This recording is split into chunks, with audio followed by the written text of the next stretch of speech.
Hey guys, we're getting ready to greet Emily Gabriele, or EG. She's going to be joining us in a few minutes. So I see a few of you are here. Feel free to introduce yourselves. We've got a few minutes to wait before Emily or EG gets here. So how are you guys doing today? I think you can add comments on the right comments in this chat. I'm using StreamYard for the first time today, so it's a little experiment. Can you hear me? I hope so.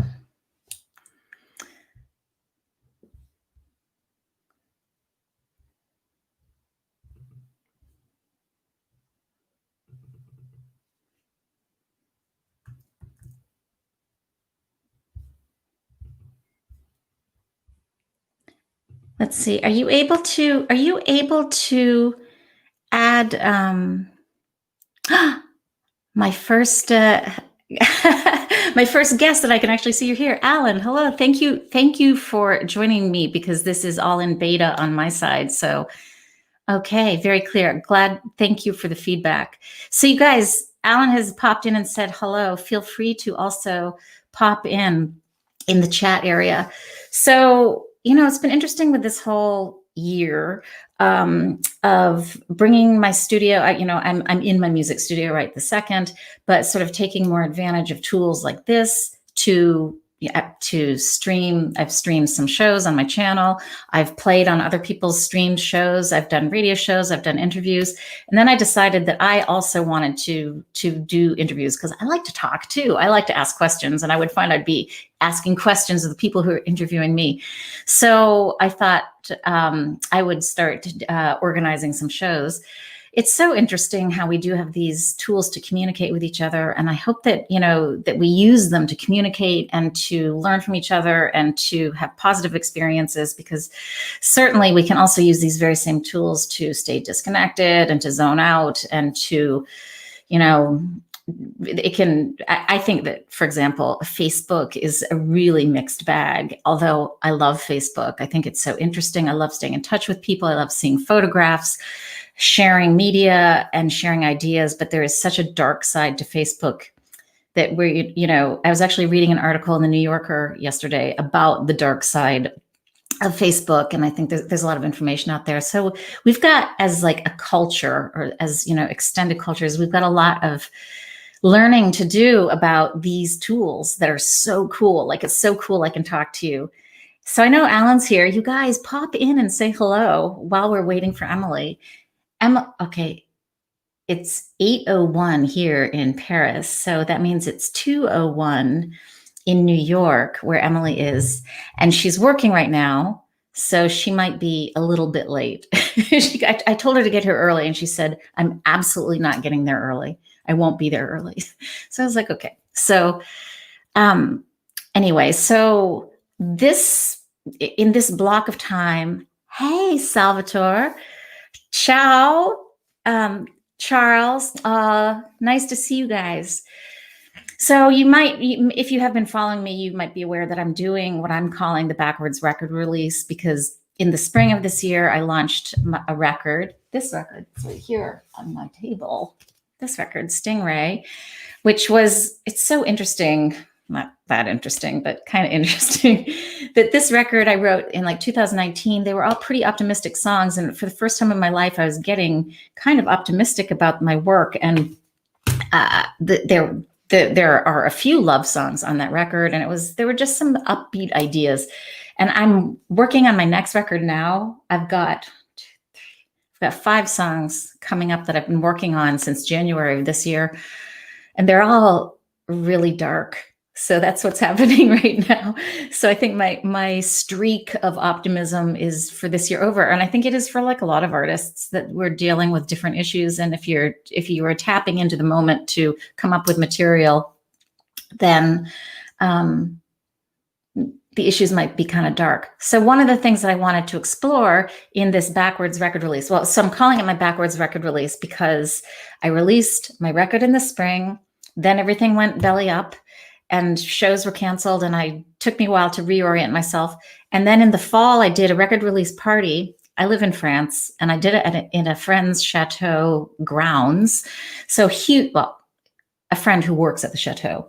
So huge, enormous grounds. We were able to perform outside under a big archway. Everybody was able to be socially distanced. It was in September, so it was still warm outside. And it was really great to do a show. And then after that, I thought, that's kind of the last show for a while, for sure. And maybe like the last gathering of people, which was sort of a bummer. But then I decided I needed to keep going with the record release because I hadn't really done it yet. So I'm doing 8 weeks. And I'm like, Emily's not here yet. It's okay. It's going to be okay. I can keep talking. So 8 weeks, and I'm sort of experimenting with different activities throughout the weeks. I'm definitely like writing little blurbs about each song, introducing each song. I'm making videos for some of the songs. I'm hoping to have a live stream concert at the end of it, and hopefully with my band. We'll see if that works out, if that's possible. Or maybe do a live stream through a venues page, or I don't know. I'll figure it out. But I'm also going to be working with a charity. I'm going to be doing some giveaways and some fundraising and just a variety of things. EG is here. Yay, welcome. So let's see. I can't hear you. Oh, there you are. Can you hear me? Welcome. Hey. So how are you doing? Can you hear me?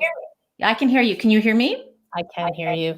Hannah, I am so sorry to you and to everyone that's tuned in. I'm late, and I hate being late, but I was hung up on something, and New York City is it's tough. You're always busy, and there's always a lot of people, even in the middle of a pandemic, if you can believe it or not. Yeah. You know what? No problem, because I was chatting away. I was in the chatting away. So, but I'm happy to, let me just finish this thought. I have to finish what I was saying. So I was talking about Backward Records release, just to say I've got 7 more weeks of activities coming. So please do stay tuned, keep your eye on my page. I'm going to be introducing all these things surrounding my Backwards record release. But the most fun part of my Backwards record release is going to be interviewing my colleagues and friends. And so today on my show, which I guess this is going to be, is E.G. Emily Gabriele from New York City, who's offered, out of the kindness of her heart, to come and join me and to talk about a variety of things. I've got some questions in mind, but we're going to be talking about creativity, about songwriting, about what we're doing this year, how we're managing this year. But I was wondering first if you could just sort of introduce yourself to me and everybody. Of course. Well, Hannah, first of all, love your name because it's a palindrome and it's my easiest to remember. Same forwards and back, just like wow and mom and dad and all that. But me, I am not as fortunate with a palindrome symmetrical name. My name's Emily Gabriele. Also go by EG. But if you're looking up any of my music, you're definitely going to want to type Emily Gabriele into your search bar and Spotify, Apple Music, SoundCloud, however you listen. I am based out of New York City, and it is still busy even though there's a pandemic. And I am so excited to be here talking with you, Hannah, because I think that the backwards release plan for Stingray, especially in these times, is ingenious, right? Everything's backwards these days, backwards, sideways, however you want to look at it. It's not really right side up or normal. So for that reason, I'm just, I'm happy to be here to chat with you about that and just about life in general, because we can't shy away from the fact that the pandemic and COVID, the word of 2020 is really done a number on how we function as people and as artists. Yeah, definitely. That's a great way to say it. It's done a number on the way we function. Before you got here, I was talking a little bit about that. So in your world, what would you say are some of the biggest shifts that you've had to make in the past 9 months? Yeah. So that's a great question. And as far as shifts go, I think everything has really shifted in the sense that you are just, if you had a routine, I'm a big person of routine. I like to wake up fairly early in the morning and typically like to work out in some sense of the word, and then maybe create, maybe write, go, blah, blah, blah, blah. Everything's been changed. So it's just been kind of about readjusting and creating a new routine that works for you. The biggest thing, I have a day job and I'm working remotely, right? So that is something that has definitely been a big change for a lot of people. And then for those that have to be in a physical place to accomplish their work, Some are either frontline workers and essential workers, if you're in a grocery store, or if you're working at a restaurant that's open, etc., or they're unfortunately unemployed, which is tolling on a lot of different people. How about yourself? What has changed for you in the wake of this? So, I think it's a little bit different because I have been working remotely for years. So that wasn't a big shift. And there's something else that is sort of interesting is that I live in France and I work for a French company. And so there was less fear about being fired because the government made efforts to keep everybody, they supported companies to pay salaries. Everybody was sent home. So I was already working at home, but everybody else was sent home. And so in this country, people did not lose their jobs. And I just think that what's gone on in the US is just shattering. People losing jobs, losing their apartments, losing their houses. I mean, the support system is lacking because we don't believe in a support system, except we support all sorts of things in the US, which is a whole other political topic. We can get into that. But so I think, so the general vibe in the country has not mimicked the vibe in the US. It's been sort of different stories, but there is fear, and we're in it now. Like we're in a second wave right now, or whatever we're going to be calling this, and so people are really, really worried. Yeah, and you know what? You're touching on a sentiment that is, I think, ubiquitous across worldwide, which is fear, right? Yeah. And fear stops people from doing really anything. It could stop someone from getting in a car, getting on public transportation, to traveling on an airplane, to going out to eat at a restaurant. I mean, you name it, right? The fear is kind of what is the root of what stops people from doing things. So I think that from an economic standpoint, you are posed with the challenge of, as a nation, whether it's a state or a province or a country or a workplace, you are posed from a leadership standpoint how to reinstill confidence to alleviate some of that fear. And from my observation, and maybe you have a different perspective, but I have not seen many nations, organizations, communities, however you want to phrase it, have the ability to instill confidence that there is an end in sight. Really, right? You just kind of put it perfectly. Case in point, when you're like, yeah, we're in the second wave or whatever we're going to call it. Like, no one knows. There's still this giant X that is a variable that has yet to be solved for. So we're all part of this kind of working algebra equation. And we've so far, I laugh because if we don't laugh, we cry in these days. But I think we're all kind of just trying to hang tight and see when we'll be able to come up with some sort of widespread solve. Do you know I was just thinking about when you were talking about that, about sort of different regions and what are we going to call it and what wave we're in right now. And I remember sort of in the beginning, there was this sense when things were first rolling out, there was this sense of like, well, this country is doing it really badly and that country is doing it really well. And and that's all flipped. Like it's been different experiences. Different regions have had different histories, and for different reasons, for different reasons, like that the data was being counted differently in different places, that there was different access to information and to supplies. And like, for example, it was really bad in Italy to begin with, but it was a very elderly population to begin with anyway. So there's been sort of like looking down on some countries and some regions for it being really bad. And then those regions flip and then they're actually doing really well. And what I would like to say that I've thought about for a while is that what is so important is that people stay kind, through all of this, because you might think that you're in such a great situation, but what we've seen is every great situation is just happening at a different time. And I think it's kind of a metaphor for life. Like in general, we go through things at different times. And, I think that things always work out better when people are supportive and kind to each other. I've just seen a lot of negative stuff anyway. Yeah, no. And I love that you're calling that to the forefront, right? Because as cliche as it is, like kindness wins, right? Empathy is huge. Even if you aren't experiencing something or you haven't experiencing something, just having the ability to kind of look outside yourself, step outside yourself and say, hey, like I may not be in the midst of a hot spot right now, but that very well could be me tomorrow or next week or next month, or maybe never. But like irrespective of that, you want to make sure that you're acting from a place of kindness and consideration of others, because what if that were you, really? Or what if that was someone you knew or someone you loved? Or that, I don't think that we need to necessarily turn it into a lesson on empathy and how to be kind, but maybe. But no, but in all seriousness, there's a lot to be considered during these times. And you know what? I would love to hear your take on this.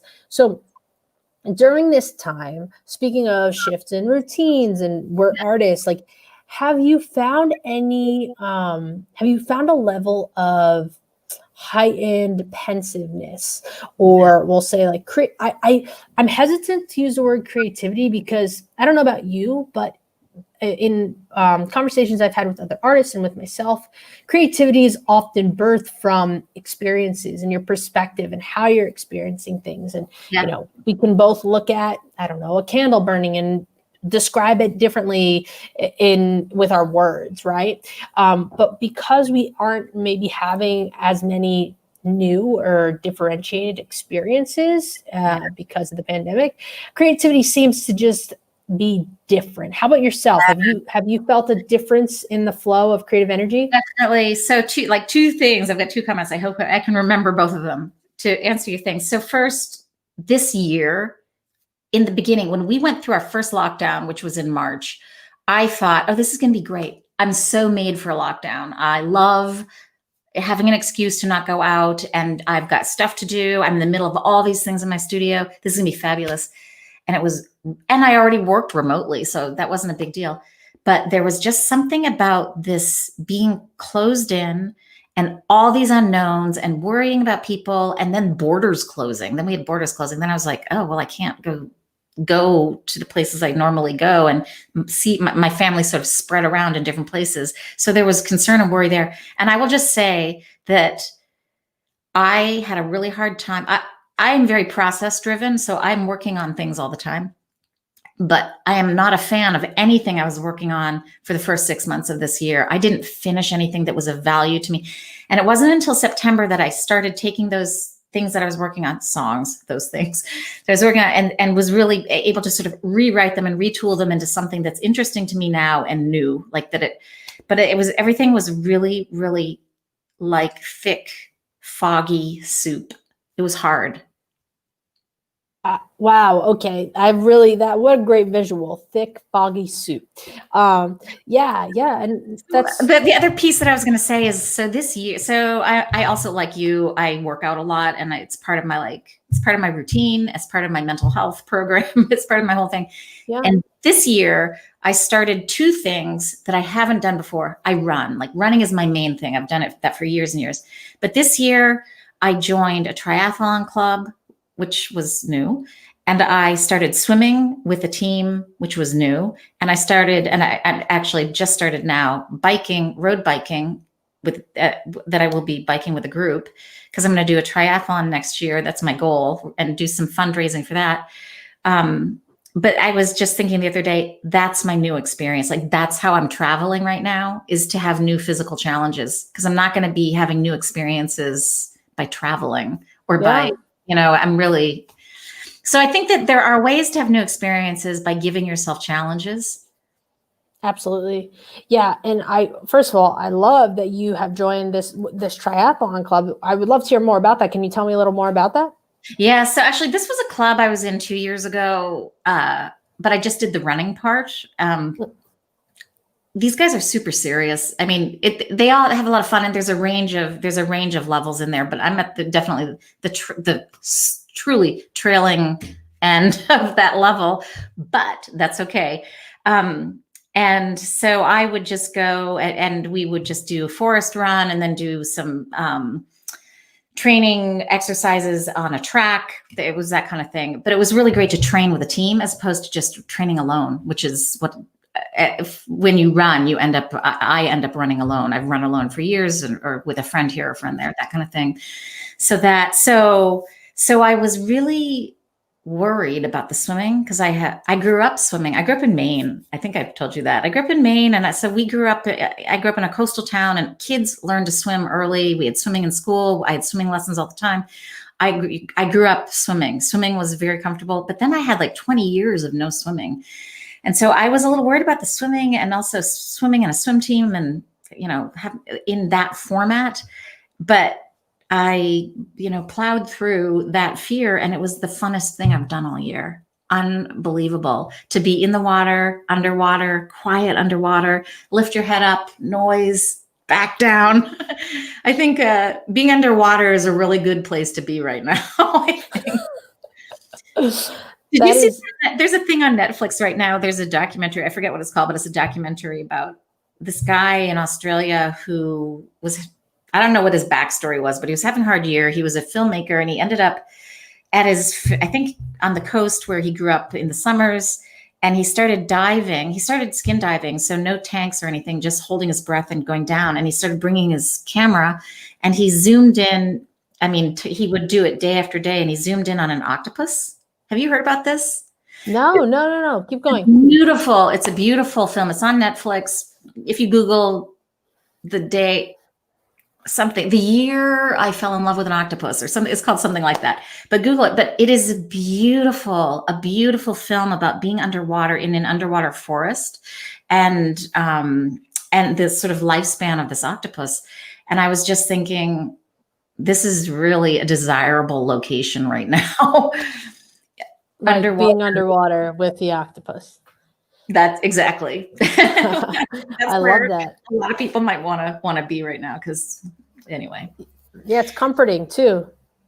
Yeah, definitely. Yeah, I like all those underwater visuals.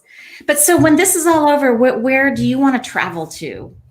Well, yeah, and I'm happy to speak to, the aspirational travel plans for sure. But when you're saying like you are doing new physical challenges in order to experience something new, I could say something similarly. I'm currently in a course specifically for sync licensing, and we're given weekly briefs to write to or film scenes to write to, and that is something that has definitely been a new experience for me, in that I'm working with a producer actually out of the UK, and we have a whole rhythm down where we assess the brief, we brainstorm, we work on it together. He sends this, I send that, back and forth, blah, blah, blah. And that's definitely a new experience for me. So that's something too that I've been engaging, and I'm super happy that I'm doing so, because like you, I feel like, and like many other artists, we created some thick, foggy soup in the first part of the pandemic. And now it's almost like we all recalibrated and found a new way to work with ourselves, right? Because I think holistically speaking, life is just, at least from an aspirational standpoint, is you trying to, us as humans, as individuals, trying our best with what we have, and working with ourselves and how we function, as opposed to trying to circumvent it or create friction against how we function. I think we're trying to have this nice, like, okay, like, I know I'm a morning person, so if I want to work out, I'm going to do it in the morning kind of thing. Or I love the evenings, I'm a night owl, so I'm going to make sure I write in the nighttime, whatever it is. Yeah. I think that this has definitely been an opportunity for us to be like, oh, I do function like this, and this is the new normal, and now let me figure out how I can continue to work with myself and just recalibrate, readjust to the current environment at hand. Yeah. Wow. Great answer. So that's very cool that you are learning about sync licensing and all that stuff. It's funny because I have been buying a lot of books lately. Love that. One of the books that I'm reading that's in my stack of books is about sync licensing and writing for film and all that stuff. But you know what? It would be better to do that in a class or with a person, because there are a lot of sections I find myself flipping through. But I think it's reading is one thing, but putting yourself through the paces what you really have to do. Yeah, it's just like, right, you speak how many languages? I speak one, English, and I speak French. Right. So when you're learning French, was French your first language? What was your native language? So English, yeah. I was born in Maine. Okay, right. You had said, but Yeah. maybe you were Right. taught French first. But anyway, the reason I bring that up is because what you just said is applicable to really anything in life. Whereas, like, if you are studying a language or you're studying anything, you can only learn so much by observing, right? Because you're observing, you're reading, you're watching, you're doing whatever, you're listening. But when it comes time drawing the parallel between languages to create and reproduce on your own volition, then you have to just be in it in order to do it, right? So that's what you're saying. Like with sync licensing, it'd be helpful if you were in a course because you've read enough about it, or you've read it and you get the gist. But your next level of progress resides in the applied knowledge, the application of what you've learned. So similarly with another language, right? I studied Spanish at university, and that I found when I was studying in Peru was when I was at my, unsurprising, at my peak, like Spanish language skill set or skill level, because I was submerged in it. Yeah, totally. Wow, what an experience to go to Peru. Yeah. So how long were you there? I was there for about 6 weeks. Okay. Yeah. Have you ever been? No. I've never been to Central or South America at all. So that's part of the world that I don't know at all. Do you want to go there? Yeah. Should we put that on? Shall we do that next? We can do that on our tour. We can on our in real life tour and or virtual tour, whatever comes first, right? Whatever we map out. Yeah, exactly. So what about your songwriting? Are the pieces that you're working on in the sync licensing, are you sort of pushing those through to complete songs? Yeah, no, absolutely. Thanks for asking. So, it's the sync space is so interesting because some songs, admittedly, that I write or am a part of writing, I feel very, I feel like they could be a part of a personal project that I would release under the performing artist of Emily Gabriele or EG. And then some I'm like, oh, this is a cool song.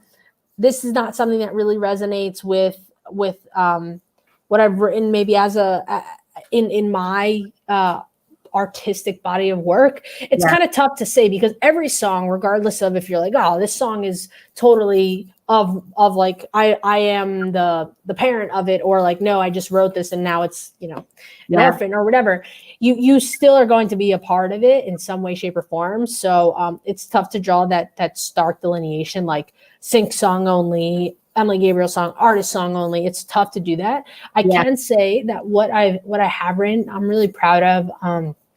And I continue, I would say, like, I write, I don't want to say I write every day. I write very frequently. And I think that this has been a time for me to, I have the opportunity to practice instruments more. I have a vocal coach, and she's been so great, and we've made the transition into the virtual space. And matter of fact, I have a vocal lesson with her this evening. So we, definitely just honing in on my skills, trying to get better and putting in the reps, because that's the only way you make progress is by putting in the time, the energy, and the repetition. Totally. Doing. That's definitely one thing about talent is some people really have innate talent and that whole story. But most people who get really good at something is because they put in the time. You put in the time and the focus when you are there, when you are doing it, you're focused, you're doing it, you're passionate about it, and you stick with it. And you stick with it through the hard days too. Yeah. I think someone said to me this weekend, hard work beats talent when talent doesn't work hard. And I was like, oh, okay, that, right. Yeah. I thought I kind of clung to that, and I was like, yeah, that actually it rings true. Right. Because to your point, you can be born with a base level of inherent talent, but if you don't work hard at maintaining it and nurturing it and watching it flourish and grow, then someone that is working hard and maybe doesn't have the same inherent talent as you may catch up to you. That's also an interesting thought thought rabbit hole to go down is just like the idea of being born with inherent limitations and what those actually are. I don't know. Do you have any? That's very. I recognize that as a philosophical thought. Yeah. But any thoughts on that? Well, definitely, because I think that your holes, the things that you're not that good at, or the things that you don't gravitate towards naturally, or the things that you don't understand or have a hard time with, can sometimes be the quirky thing that makes you interesting, because you have to either work harder at it or create workarounds or figure out your way of working through something that's really difficult for you. And that just becomes part of your style. Yeah. So that's a great call. That reminds me, have you ever read any of Malcolm Gladwell's works? So Malcolm Gladwell, he wrote that book about 10,000 hours. Yeah. I've read some stuff by him. Yeah. I think what you're referring to, is it Outliers? I think you're referring to with that 10,000 hour theory. But there's a book he wrote called David and Goliath, and it references exactly what you just said. Kind of like the book starts off, and the thesis is kind of like, you wouldn't wish dyslexia upon your child, would you?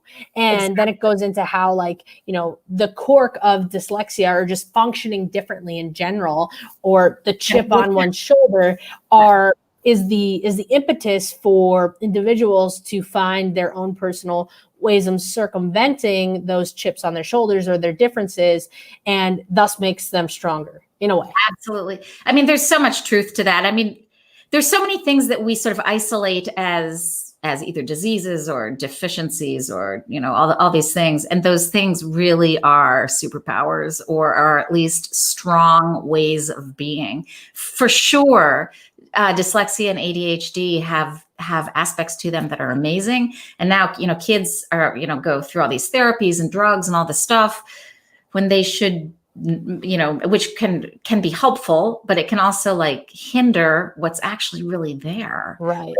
Super energy, or the dyslexics often fan out. They really rely on other people, so they have really intricate, wonderful networks, and they have these very bright personalities and pull people together because they need those people, but they also fuel those people. So anyway.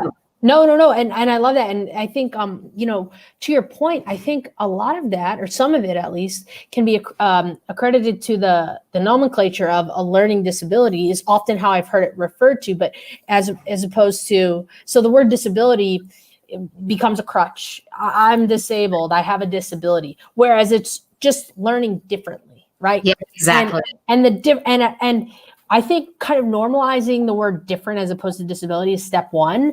And then step two is at whatever age possible, making one feel okay with being different. Because, how many times you hear, oh yeah, like I was so upset that when I was younger that like I had XYZ, or that I wasn't like everyone else, I was different. And then that turns out to be the superpower, as you said. Yeah. And speaking of, I love that you brought the word superpower. It's a just common conversation. I would love to pose a question to you. Oh, okay. What would you identify as your superpower, as an artist or as a human in general? I'm super sensitive. Oh, okay. All right. And I don't mean like to the point of where I understand things I shouldn't understand, but I do pick up on a lot. I listen to people. And so sometimes people are like, why aren't you talking? But it's because I'm listening to you. So that's why I'm not talking.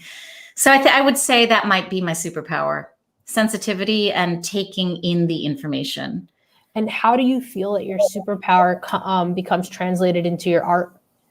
Because I take it in, and then I'd have to do something with it, because I've taken in a lot, and sometimes it's too much. And so you have to turn it into something else and push it back out. I love that. What about you?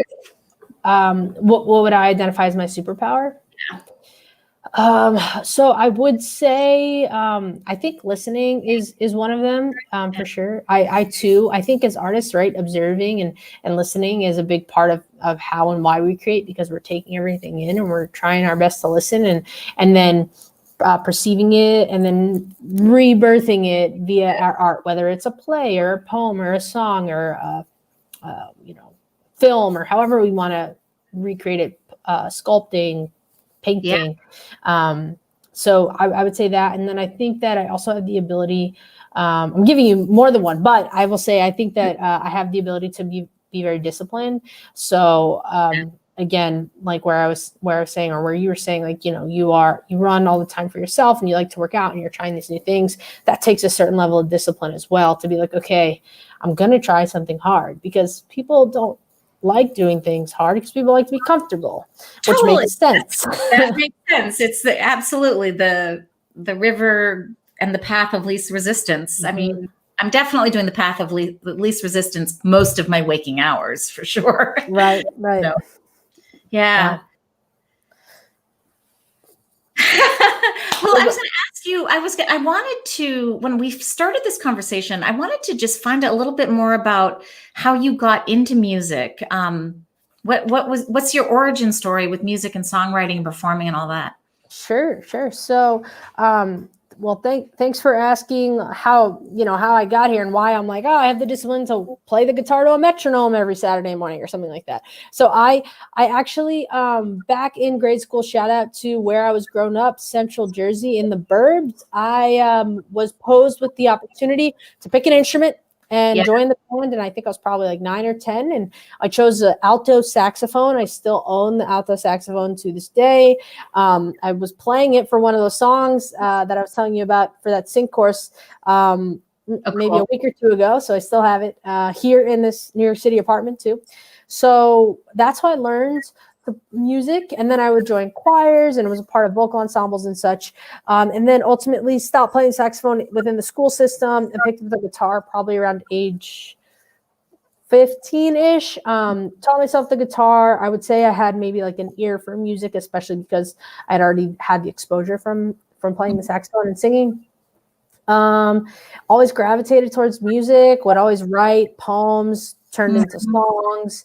And then really, as I'm sure you can relate to, and other artists out there and songwriters, it's kind of just the essence of your being. It's kind of how you see the world, right? How we perceive it. We're so sensitive and we listen and we take in, and then for us to make sense of things, or to kind of have this like cathartic release of how we're feeling or what we've witnessed or experienced or perceived, kind of just putting songs out there into the world. And I think a lot of it is observational, right? You listen to music then, and if you relate to music, then you're like, oh, maybe I can make a song that I can relate to, because that's how I relate to the world. Yeah, exactly. Yeah. So, but I would ask you the same question. How did you start your musical journey? Was it with a specific instrument, or was it through writing? Yeah, so kind of like you, I started as a child, and I worked my way through a lot of instruments, but I started at like age 6 or 7 with violin lessons, Suzuki violin lessons method. And I did that for many years. And then when I was getting ready to go to middle school, I knew that I wanted to be in the band. So I started taking clarinet lessons, because we didn't have an orchestra. There was just a band. And my father had played the clarinet, and there was an old clarinet around. I still have his clarinet here in this house. And I want to add it. I want to pull it into something that I'm doing. I don't pull it out much, but so then I played the clarinet, and then later on, I added piano and harpsichord. But through all of that, I really wanted to play the guitar. And so I borrowed here and there guitars from friends and would teach myself, then return the guitar. But it wasn't until I graduated from college, got a job in Portland, Maine. And actually, my first job was temping at an insurance company. I remember this. I was temping at an insurance company, got a paycheck. I'd already paid my rent that month. I had this check, and I went and bought a guitar at Buck Dancer's Choice. And I still have a Buck Dancer's Choice pick from that guitar. But I took the guitar home. I also bought a Bob Dylan songbook. I knew some of the songs. I taught myself a bunch of songs. And I had been writing so much poetry. It was such an easy leap to just start writing songs. And I always felt that I would return to poetry at some point, but it hasn't been actually until this year that I've started writing prose. I've started writing other things, but once I started writing songs, I've written songs all the time since then. I've never had a moment where I really wasn't writing them. It's sort of how I process. I have put out, I think, 4 records over times, but I've written tons of songs. And I usually, and over the years, I started performing in different ways. Like, so after college, I ended up in Spain for a couple of years. I was doing Spanish classical guitar there, and then I moved to Chicago. And when I was in Chicago, I'm seeing a pattern here. When I was in Chicago, I got another job. I got myself settled in, and then I went to a pawn shop and bought an electric guitar. So I had an electric guitar and an amp, and then I was like, now I'm going to be in a band. So I put an ad in the Chicago Reader, and I met two people who are still to this day very good friends. We put a band together, and from that moment on, I usually was in a band project. I've had people I'm working with, and then my own songwriting and different projects. But that's how I started. And then when we moved to France, I thought, maybe that part of my life is over. And I wasn't sure, although I did ship over 2 Fender amps, a Takamine acoustic electric, a couple other electric guitars, but I had sold most of my equipment. But I did bring some things over here, and I didn't touch it for a while. And then when I pulled up my guitar after that big move and big shift, and I started writing songs again, they were really quite different. And they're kind of weird, quirky, and acoustic. And I decided, I don't really even know where I am. I have 0 contacts in music or anywhere, really. I'm just going to go to Paris and see if I can get gigs and start playing my songs. So I started just knocking on doors, sending emails, not really even knowing how you do it in France. And I just started booking gigs, going in and playing in restaurants and all sorts of weird places and theaters and whatever. And anyway, so then I just sort of rebooted my activities, not knowing exactly how it was going to go. Well, I love that. And pardon me, I may sneeze. Bless you. Bless you. Sorry about that. So what I'm hearing is you really just kept going, and you continue to see the world and process the world through song, and you have the confidence, not the fear, that this pandemic has kind of instilled upon many of us. You have the confidence to just say, hey, I don't know how to do this really, but I'm going to figure it out. And it paid off in spades. Yeah. So that's, that thing about confidence, definitely. I am not a person, like, I don't need 100% of the information. I need some information to go forward in anything, like to ski down a hill or to whatever it is. I don't need to know the whole thing. And I think that's been really great. It does mean sometimes you flop, right? If you're just moving forward without being 1,000% prepared, but it does mean that you move forward, Right. Yeah. We use, in my day job. Go ahead. Can you hear me? Yeah. I was just saying, in my day job, we use a phrase called failing forward. And I really like that because, to your point, it's like, yeah, sometimes you fail, but you're doing it while moving forward. And that's progress, right? Yeah. As long as the flop is a controlled flop, like it's got edges, it's happening in a certain space, but all failures are happening in a particular space. And, I definitely believe in experimenting, and I definitely believe in doing it. Actually, what we were talking about much earlier we were talking about learning things and about following directions. Oh, I was talking about that I was reading a book about sync licensing and stuff. But one thing I know about myself, and I've known this from previous to this pandemic, but I definitely learn by doing. I'm much more a kinetic learner, and I really have a hard time with instructions. I'm like cooking. It bugs me that people follow instructions, but I do it because sometimes it's expected of you to do something correctly. So I will read a recipe, but by the time I'm at the end of the recipe, for sure I have not followed it.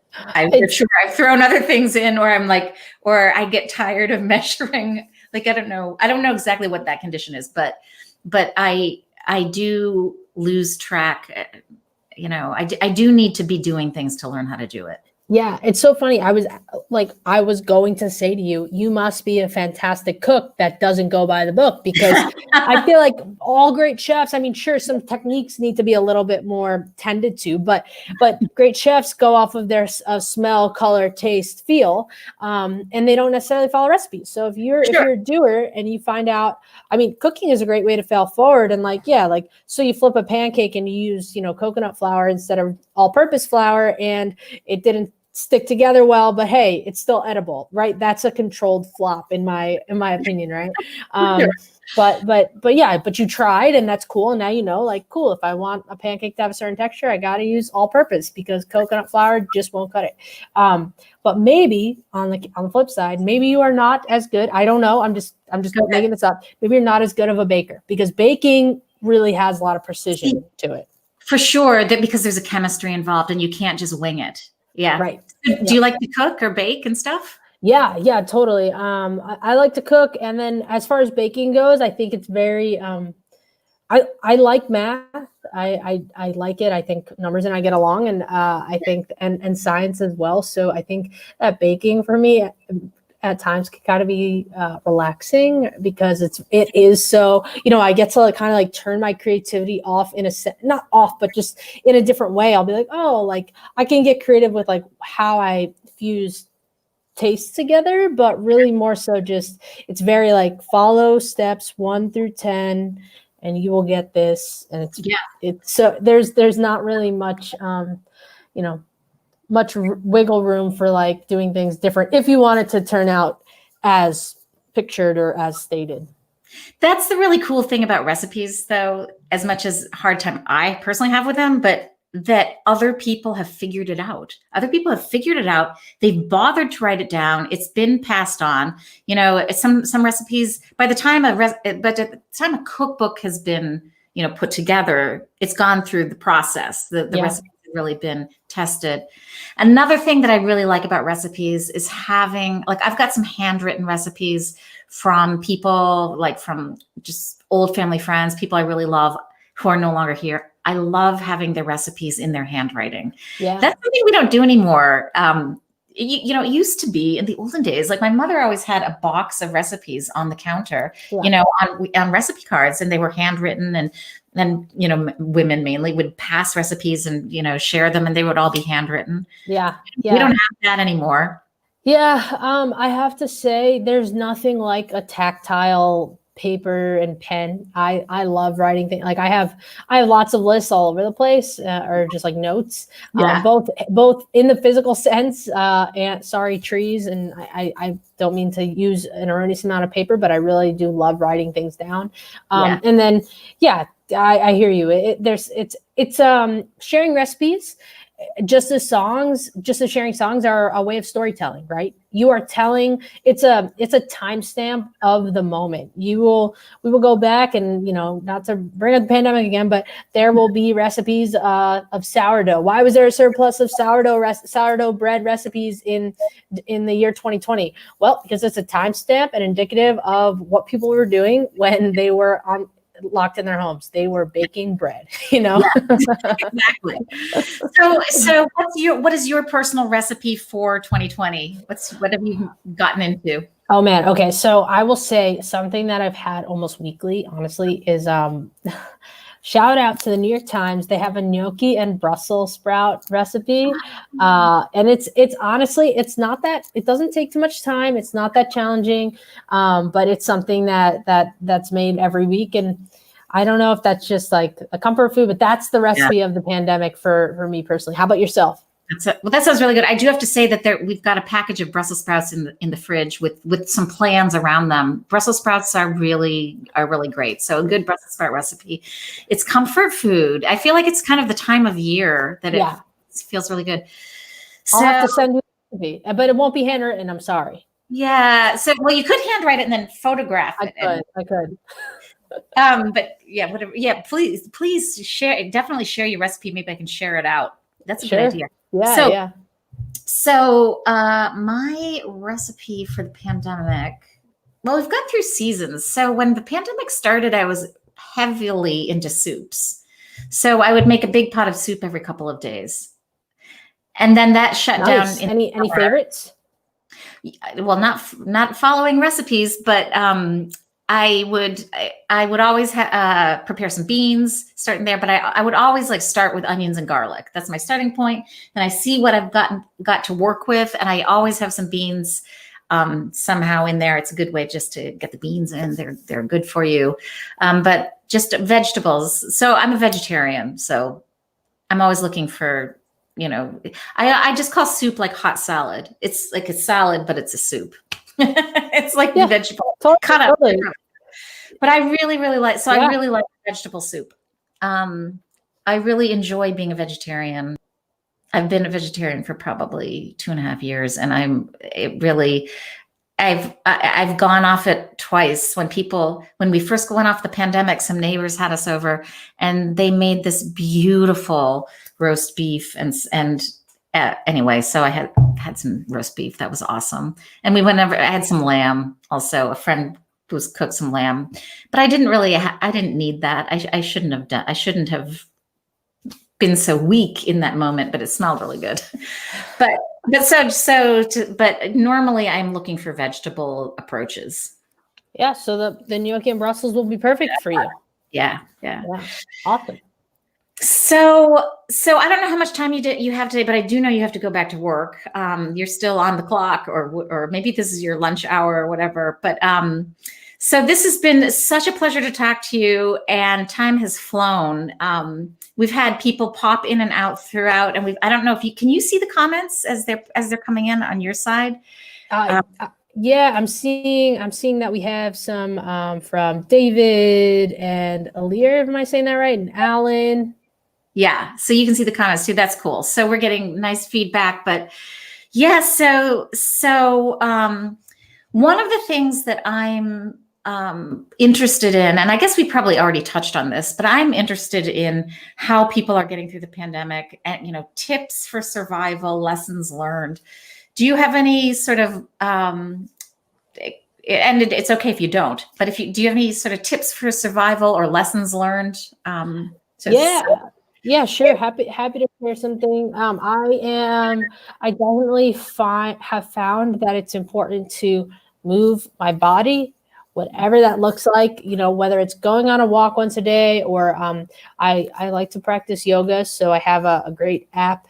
It's called Down Dog. Shout out to Down Dog app. Awesome app. And I like to use that in the morning times usually. It's just really moving your body. I think that if you don't do that, it's easy to get stuck not moving. So that's kind of my biggest learning of the pandemic, and survival tip, if you will. Okay, cool. Keep moving. I like that too. I need to take that advice, because I do have some days where I sort of get sucked into my studio, my work, and I just don't, especially as the days get shorter. So I need to find ways to every day get outside, even when it's cold and rainy and stuff. Yeah. And like, even if it's at this point, like I have means to make coffee in my apartment, but sometimes I'll just go and grab a coffee and, or a tea or something, and just so I can get out of the apartment and just go on a quick walk at the very least. Yeah. That's great. That's great advice. I always say that, like, even on the rainy days, because we do have very rainy winters here. They're gray. We don't have a lot of snow, and it's not that cold, compared to East Coast. But I always say we're getting some vitamin D. No matter what the sky is like, you're getting your vitamin D out there. So yeah, totally. Good. Well, so where can people find you online if they want to find? Yeah. Thank you for bringing that up. So, as I said, if you're going to listen to my music, Emily Gabriele in the search bar for any streaming platforms.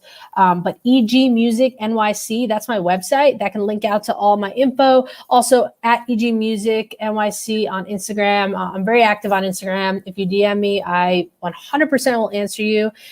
So those are probably my two main channels, egmusicnyc.com and EG Music NYC on Instagram. Okay, excellent.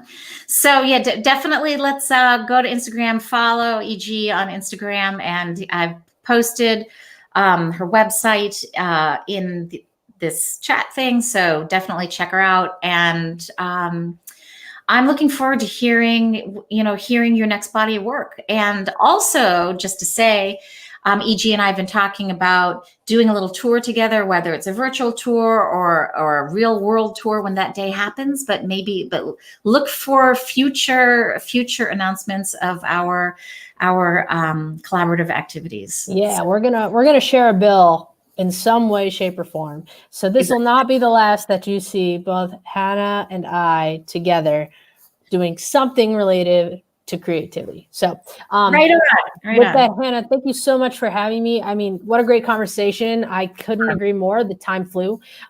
So I appreciate you asking me to be a guest in this conversation. And I am looking forward to the rest of the backward release. Yeah. Okay. Thank you so much. Thank you for being here. Enjoy the rest of your day, and definitely keep in touch. And I'll send you that recipe. Definitely. All right. All right. Thanks. Thank you guys for joining us. It was really nice to see you here. Thanks for posting in the chat, and stay in touch. Also, I'm collecting stories and tips about people's experiences in the pandemic and what has got you through it. Any tips for survival or activities that have kept you well, share with me. And if it's okay with you, then I can share it out. If you don't want me to share it out, that's okay too. But I'm definitely interested in what's keeping you going right now. So please do send me a note, whether it's making something, cooking, photography. If you have a graphic that goes with it or something that you want to share, that's I think people are interested in hearing those things right now.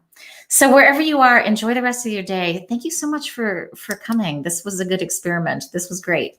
See you later.